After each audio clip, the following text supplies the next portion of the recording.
আজি মোৰ সোণালী মুৰ্গীখিনিৰ 98 নম্বৰ দিন আৰু 98 নম্বৰ দিনৰ এতিয়া বৰ্তমান ৰাতিপুৱাৰ সময় হৈছে।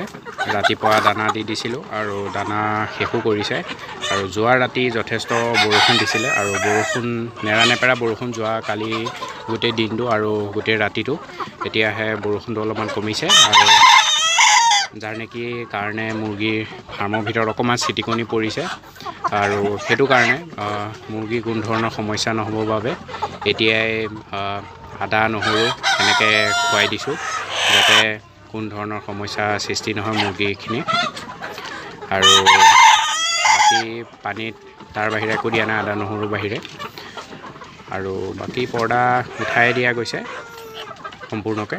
কালি ৰাতি পৰ্দা আধা পেলাই দিয়া গৈছিলে যোনফালেদি চিটিকনি সোমায়।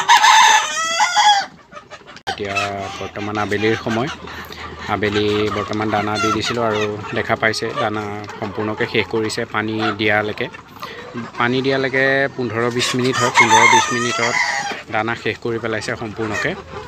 যিহেতু মুৰ্গীখিনিও ডাঙৰ সেইকাৰণে বেছি সময় নালাগে মুৰ্গীখিনি দানা শেষ কৰিবলৈ। আৰু তাৰপিছতে পানী দিয়া গৈছে আৰু পানীত কোনো ধৰণৰ মেডিচিন নাই এতিয়া, সুদা ঠাণ্ডা চাফা পানী।